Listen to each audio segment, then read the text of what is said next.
Usually when we talk about receiving a letter from a beloved mentor, there is this expectation of like warm greetings. Right. You anticipate practical advice, maybe some comforting words about your daily struggles, or, a bit of conventional wisdom just to help you get through a tough week. Yeah, you expect a pat on the back. But imagine opening that letter, and instead of a friendly check-in, you find an urgent, encoded military briefing. Wow. Yeah, that's a shift. Right.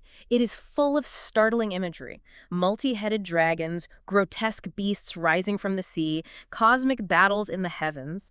And the underlying message is essentially, the enemy is at the gates, absolute hostility is imminent, and here is your survival protocol. Which is terrifying, honestly. Welcome to Reformed Thinking. Today we are taking a massive, detailed look at an absolutely fascinating piece of analysis by Derek Tidball, specifically looking at chapter 14 of his work, Ministry in a Hostile World. It is such a good chapter. It really is. And our mission for you today is to look at the book of Revelation from a completely different angle. We are going to examine it not as a confusing, cryptic puzzle to be solved, but as a highly practical pastoral manual designed to prepare a persecuted church for survival and faithfulness. Yeah, that pastoral angle is huge. Okay, let's unpack this, because the historical reality that provoked this text is, well, it's staggering, and it demands a completely different reading than what most of us are used to. It really is a staggering context. To frame our discussion, we should probably look at a brilliant quote from Eugene Peterson that Tidball includes. Oh, I love Peterson. What did he say? Peterson said he wanted to play Cupid between the words apocalyptic and pastor. Play Cupid. Yeah, he pointed out that those two words grew up on different sides of the tracks, and, you rarely hear them in the same sentence. That's so true. Think about what comes to mind when you hear apocalyptic. You think of terrifying visions, world-ending catastrophes, bizarre symbolism, and a sort of frenzied, fever-pitched tone. Right, like action movie stuff. Exactly. Now think of pastor. You picture gentle care, counseling, quiet conversations over a cup of coffee. Maybe a nice cardigan? Yeah, cardigan, careful shepherding. Those concepts seem violently opposed to one another. But Tidball makes the case that Revelation unconsciously reveals a massive amount about the specific kind of ministry required when the church faces total hostility. I mean, the threat of annihilation. See, I don't buy this right out of the gate. No. No, I mean, if my house is on fire, I don't want a poem about a water dragon. I want the exit route. Fair point. Why is John wasting time with multi-headed beasts when people are literally being thrown into arenas? Yeah. If the persecution was so horrific and the danger was so immediate, why write something so heavily symbolic instead of giving direct practical instructions, like hide in the specific cave system or avoid the marketplace on Tuesdays to dodge the Imperial Guards? That is the perfect question to ask, and it forces us to look directly at the nature of the threat itself. Practical instructions on physical survival would assume that physical survival is the highest goal of the Christian life. Oh, okay. But for John, spiritual faithfulness to Jesus Christ, who is described in chapter 1 as the faithful witness, the firstborn from the dead, and the ruler of the kings of the earth, that is the highest goal. So it's about loyalty, not just staying breathing. Right. But to understand why plain text instructions wouldn't work, we have to put ourselves in the shoes of the original audience. We have to look at the Roman Emperor Domitian, who ruled from AD 81 to 96. Right. This was not casual discrimination. Domitian was the very first Roman emperor to demand worship as Lord and God. In Latin, Dominus et Deus. Let's park there for a second because that is a massive shift. Previous emperors might have been deified, like after they died, right? Yes, usually posthumously. But Domitian is demanding this while he is still breathing, eating, and walking around. How did that actually play out in the daily life of an average person living in Asia Minor? It meant that the imperial cult became the inescapable fabric of daily life. This wasn't just about showing up at a temple once a year. Like a holiday or something. No, not at all. The imperial cult was tied to the trade guilds, the local economy, the civic festivals, and the public markets. Wow. If you were a baker, a tent maker, or a merchant in Ephesus, and you refused to acknowledge Domitian as Lord and God, you were frozen out of the economy. So you couldn't buy or sell. You couldn't participate in the guild feasts, which meant you lost your business contacts. You became a social pariah. And Domitian instituted cruel, systemic persecution against anyone who refused that demand. He wasn't messing around. No. Tidball references a letter from Clement of Rome, written right around AD 96, which speaks of unexpected misfortunes and setbacks, and shared torment in the same arena. When Clement says torment in the same arena, we need to be clear about what that means. Yeah, it's brutal. We are talking about the visceral reality of the Colosseum and the provincial amphitheaters. We are talking about families being torn apart by wild animals for public entertainment. It's unthinkable for us today. We are talking about absolute state-sponsored terror. It was a brutal environment. I mean, Domitian was so cruel, so paranoid, and so demanding of absolute loyalty that a conspiracy eventually assassinated him. Even his own people had enough. Yeah. So the church in Asia Minor was facing an absolute totalitarian threat. This is military, economic, secular, and sacred opposition all rolled into one crushing fist. Which brings us right back to your pushback about why John uses apocalyptic language instead of practical survival tips. Right, the dragon poems. Right. When you are facing absolute totalitarian hostility, straightforward, plain text pastoral letters might not offer the scale of hope required. If the state claims absolute divine authority over every single aspect of your life, if the state says, we own your body, we own your business, and we own your soul, a simple letter saying, hang in there, simply does not match the magnitude of the threat. Hang in there feels a bit thin when there are lions involved. Spot on. The apocalyptic genre blows the roof off the immediate political crisis to reveal the cosmic reality. It bypasses the immediate trauma by showing that the true battle is not just against a paranoid Roman emperor, but against spiritual forces of evil. And that God maintains absolute sovereignty over all of it. Yes, that is the core of it. Furthermore, Tidball highlights the specific phrase from Revelation chapter 1, verse 1. John states he is preparing the church for what must soon take place. It is an immediate, urgent text. I look at it like a military briefing given to soldiers right before a major perilous operation. That's a good way to put it. This is not theoretical theology discussed in a comfortable classroom. It is practical survival protocol for the front lines. Absolutely. But if the Roman state's goal was total assimilation, and the Christians were just trying to survive, Rome wouldn't have cared this much unless the Christians were doing something that made them a specific threat. Right, they had to be a thorn in the side somehow. Yeah, because Rome crushed armed rebellions. They didn't typically care about private book clubs. What were these Christians actually doing, or what did they represent that made them a target in the first place? The conflict comes down to competing identities and competing kingdoms. Early in the book, in chapters 1 and 5, Revelation defines the church's identity. Okay. They're described as a kingdom and priests to worship God the Father. Their primary calling was to be the visible representation of God's reign on earth. Kingdom and priests. Yes. And this priesthood was not a special elite class of clergy standing in front of a passive audience. Every single member of the church was viewed as a priest. So the baker and the tent maker. The baker, the slave, the wealthy merchant.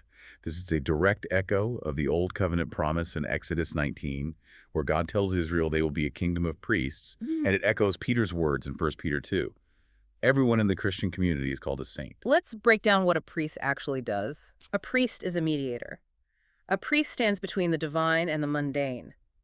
In the Roman context, the emperor was the ultimate mediator. The Pontifex Maximus. The bridge builder. Right.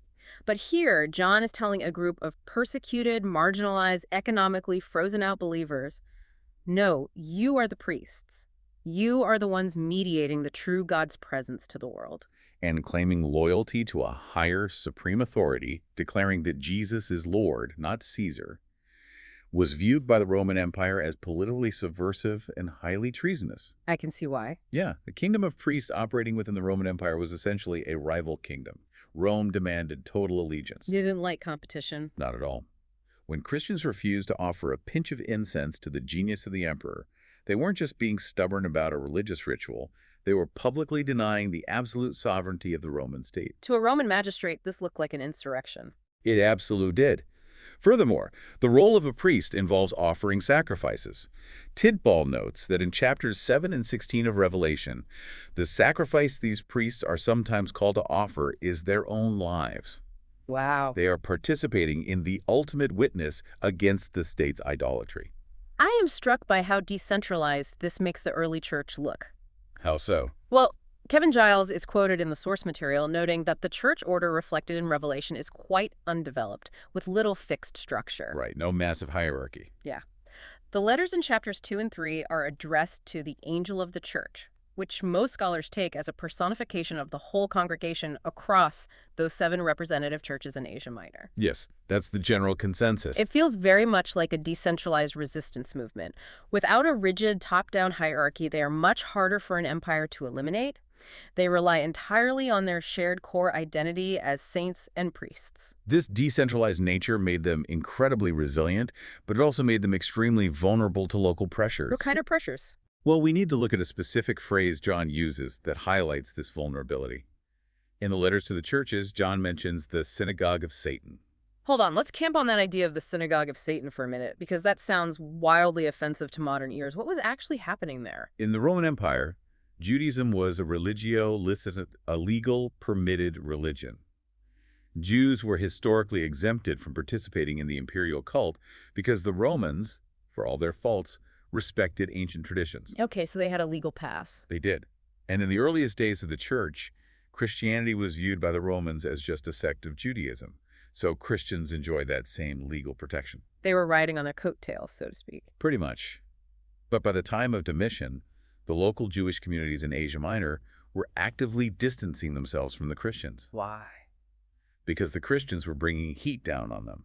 They were telling the Roman authorities, these people are not with us. They are a new rogue group. Oh, I see. When the local synagogues kicked the Christians out, the Christians lost their legal umbrella.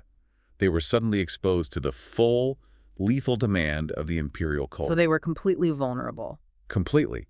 So when John uses that harsh language, he is reacting to the fact that these local communities were essentially handing the Christians over to execution. That makes total sense. It is not just a theological dispute. It is a matter of physical survival. Literally life and death. The local synagogue pulling that legal protection away meant the Christian baker or merchant was now fully exposed to the wrath of the state. But here's my question. If their structure was so undeveloped, and they are facing this intense, crushing pressure from the government on one side and losing their legal protection on the other, how did they maintain unity and orthodoxy?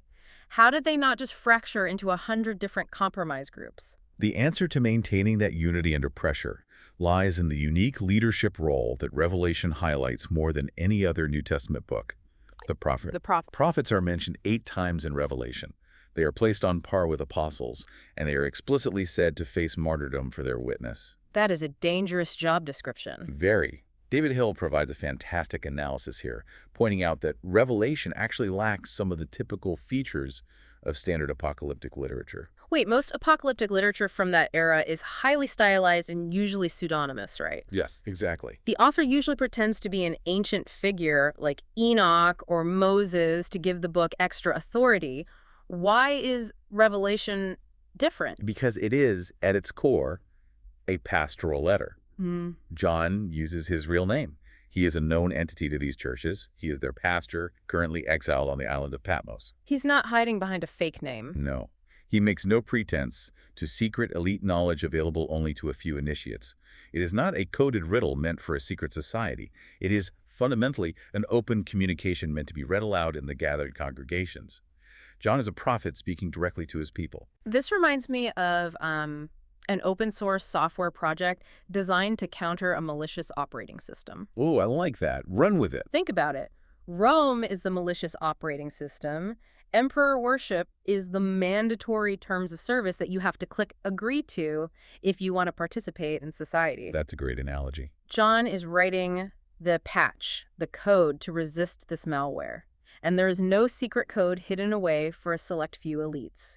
The instructions are open source. They are read aloud for the entire congregation, giving every single believer, the slaves, the merchants, the wealthy, the poor, the tools to decode and resist the empire's programming. That analogy holds up beautifully when you consider that the text suggests the church itself is corporately prophetic. Corporately prophetic. Yeah, Tidball points out that John's writing bears all the classic hallmarks of Old Testament prophecy. It is inspired by the Spirit. It uses formulas like, these are the words of, and it contains severe judgments on both God's people and the surrounding nations.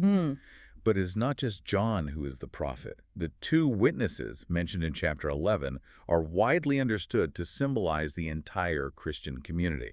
The two witnesses in chapter 11, they prophesy, they are killed, their bodies lie in the street of the great city, and then they are resurrected. Right. This isn't just about two specific guys. This is the job description of the whole church. Yes, the corporate nature of this prophetic calling is central to understanding the book. Richard Bauckham argues that the church is meant to confront Rome's idolatry in a massive prophetic conflict. Okay, like what? He compares it to Moses confronting Pharaoh and his magicians, or Elijah facing down Jezebel and the prophets of Baal. Those are heavy hitters. Think about those Old Testament showdowns. Moses didn't just ask Pharaoh politely to let the people go. He systematically dismantled the authority of the Egyptian gods through the plagues. Right, it was a theological takedown. And Elijah didn't just disagree with the prophets of Baal. He set up a public, high-stakes demonstration of who the true God was on Mount Carmel. With the fire from heaven. Right. The entire church functions as a school of the prophets in this exact same way. They do not just sit passively and receive John's message. They are actively equipped by the Spirit to bear their own witness to the hostile world around them. Although I should note that Tidball mentions one single negative use of the word prophet in Revelation 11.10 regarding two witnesses who harm the city and people of God. Wait.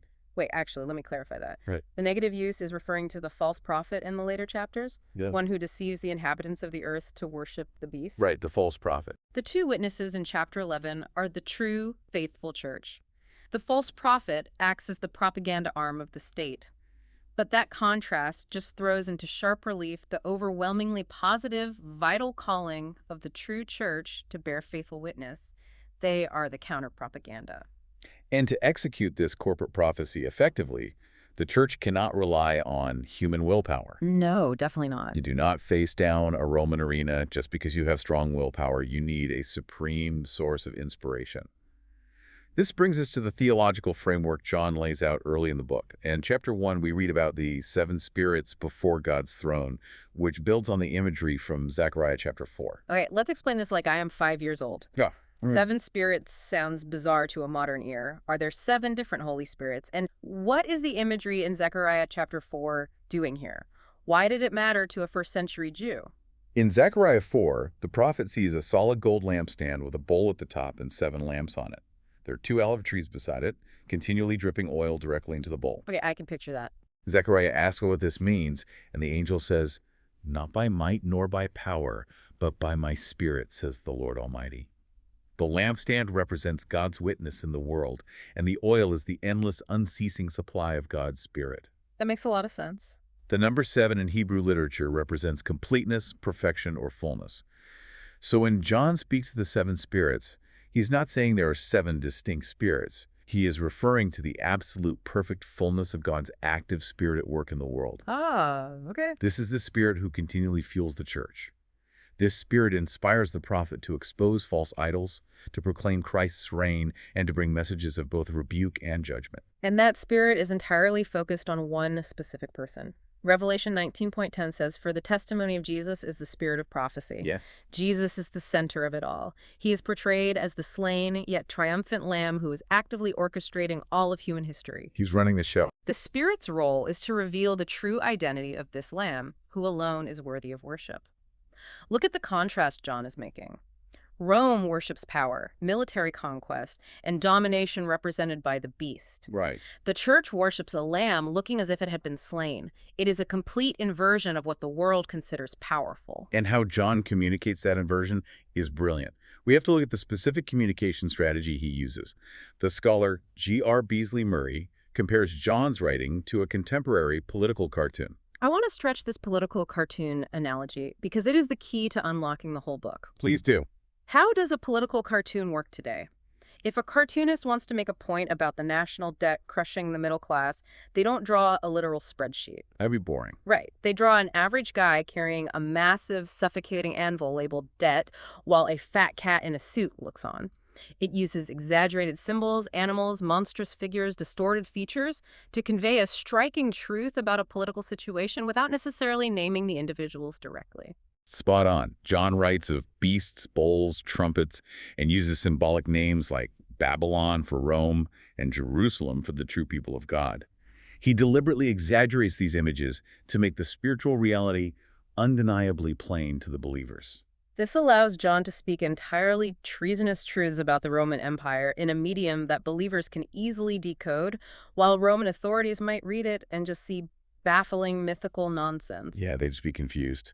A Roman centurion intercepts this letter, reads about a multi-headed dragon chasing a woman into the wilderness, and throws it in the trash, thinking it's just the lunatic ravings of an old man on Patmos.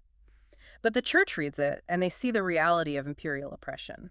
The symbol bypasses the censor. It bypasses the censor, but crucially, it also bypasses trauma. What do you mean by that? How does a symbol bypass trauma? Think about the psychology of persecution.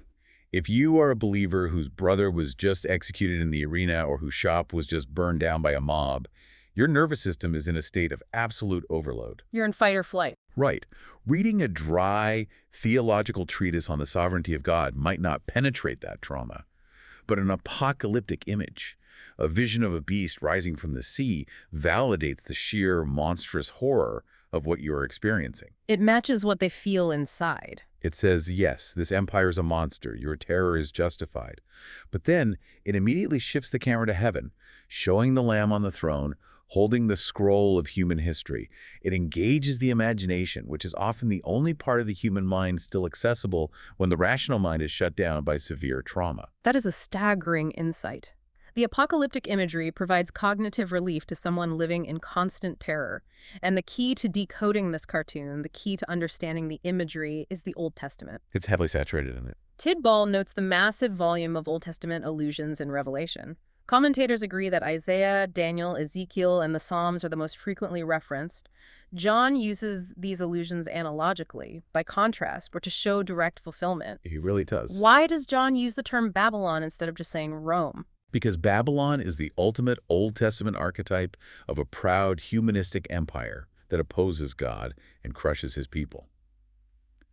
By calling Rome Babylon, John is tapping into centuries of Israel's history. It carries all that weight. The depth of that Old Testament connection cannot be overstated. John Sweet counted 47 allusions from Isaiah, 31 from Daniel, 29 from Ezekiel, and 27 from the Psalms. That is just incredible. John is completely immersed in the language and thought forms of the Hebrew Scriptures. He uses that framework to describe the terrifying world the church is facing, giving them a theological vocabulary to interpret their suffering. It grounds them. By drawing on Daniel's beasts or Ezekiel's visions, John is telling the church, God has handled massive, arrogant empires before. He broke Babylon, he broke Persia, he broke Greece, and he is handling Rome right now. But this raises a huge issue for how people read the book today. Oh, here we go. If the entire book functions like a first-century political cartoon meant to comfort traumatized believers in Asia Minor, does that mean modern readers are missing the forest for the trees? Often, yes. People today spend countless hours trying to map every single horn, every trumpet, and every seal onto specific modern events, like helicopters, microchips, or specific political leaders. Yeah. Are we completely abusing the text when we do that? When we treat Revelation as a timeline of future events or a crystal ball for the evening news, we completely strip it of its pastoral intent. We rob it of its original meaning. We turn it into a puzzle. Exactly. And John was writing a form of Christian exhortation and encouragement to real people facing real death in the first century. The symbols were meant to reveal the monstrous nature of state idolatry and the assured victory of the Lamb. If we lose that focus, we lose the pastor prophet's entire message. It's tragic when you put it like that. Which brings us to how John successfully merges several distinct leadership roles to accomplish this massive task. Yes, the merging of the pastor, the prophet, and the teacher. 1 Corinthians 14 tells us that prophecy is meant for strengthening, encouragement, and comfort. But Hans von Campenhausen makes a very helpful distinction between prophets and teachers in the early church. Let's unpack the mechanics of this. Von Campenhausen argues that prophets brought a fluid, immediate word from God, focusing on proclamation. They were the ones saying, "Thus says the Lord," right now. Right. Teachers, on the other hand, were circumscribed by tradition. Their job was to carefully expound Old Testament texts, hand down the established faith, and make sure everyone understood the doctrine. What is remarkable is that John refuses to separate those roles. He acts as a meticulous teacher, heavily expounding the Old Testament to give his readers a solid intellectual framework. He is grounding them in covenant theology. But he also acts as a prophet, delivering a highly immediate, vivid declaration of God's victory over Domitian's empire. He uses the prophetic tradition to instruct the church, digging into recurring scriptural themes to provide far more than simple soundbite promises. Because sound bites don't hold up in the arena. No, they don't. He wants to ensure their patient perseverance is built on a rock-solid theological foundation of God's absolute sovereignty. And as a pastor, John completely rejects superficial comfort. This is the part of Tidball's analysis that hits the It's hardest. very confronting. When people are going through terrible suffering, the temptation is to offer cheap platitudes. John avoids all of that. He never says, "Don't worry, the persecution might blow over," or "Just look on the bright side, maybe the next emperor will be nicer." That would just be cruel, honestly. He doesn't even offer a thoughtless, out-of-context quote of Romans 8:28. Instead, he enters fully into the absolute horror of the onslaught they are about to face. He spares them nothing. He tells them, some of you are going to be thrown into prison. Some of you are going to be killed. Validating their fear is a psychological and spiritual necessity. By not minimizing the threat of Domitian's cruelty, John establishes immense credibility with his readers. They know he's telling the truth. He acknowledges that the forces of destruction, the beast from the sea, the beast from the earth, would annihilate them if they could. But after validating that terror, he offers a hope that is demonstrably stronger than death. The ultimate hope. He paints a vivid picture of Satan and his companions being banished to the lake of burning sulfur and the ultimate restoration of Eden, where God dwells with his people in the new heavens and the new earth. It's beautiful. He proves that the worst-case scenario martyrdom is not a defeat. It is not an accident. It is a participation in the victory of the Lamb. I think of it like a doctor giving a severe diagnosis to a patient. Go on. A bad doctor, wanting to avoid discomfort and wanting to keep the mood light, might say, "You'll be fine, don't worry about it, take some aspirin." Which doesn't help at all. Right. That leaves the patient completely unprepared for the reality of the illness when it ravages their body. A great doctor looks you in the eye and says, "This disease is highly aggressive. The treatment is going to be brutal. You are going to lose your hair, you're going to be sick, and it will be the hardest thing you've ever done." But there is a cure. Yes. The great doctor says, "But I have the precise medical protocol that will cure you, and I will be with you through every single step of it." John is that great doctor. He details the brutality of the beast, but prescribes the absolute triumph of the Lamb. David Hill summarizes the prophetic role beautifully, and it applies directly to what John achieved as this pastor-prophet teacher. What does he say?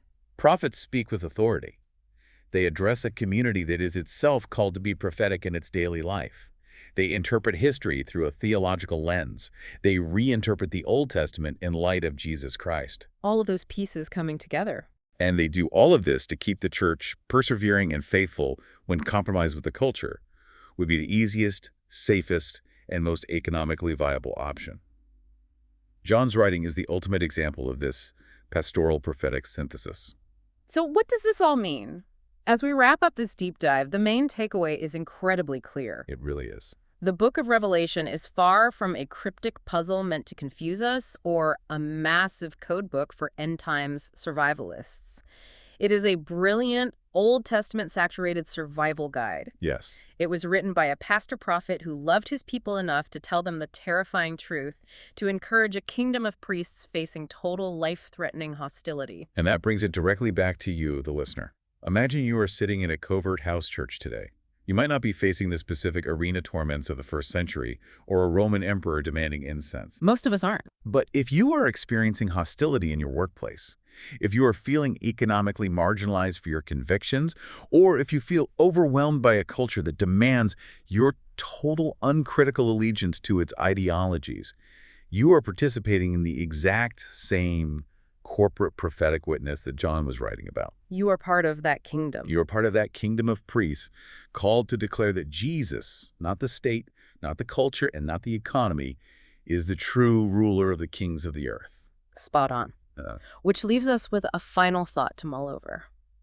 John used the vivid, wildly exaggerated symbols of beasts and Babylon to reveal the true, monstrous nature of the Roman Empire to his congregation. He pulled back the curtain. He really did. He showed them what was really going on behind the scenes of their daily suffering. If John were sitting down to write a pastoral letter to us today, utilizing the exact same strategy, what political cartoons or symbols might he use to expose the modern ideologies, economic systems, or cultural forces that demand our absolute loyalty today? That is a challenging question. What does the beast look like in our century? Thank you for joining us on Reformed Thinking. We will see you next time.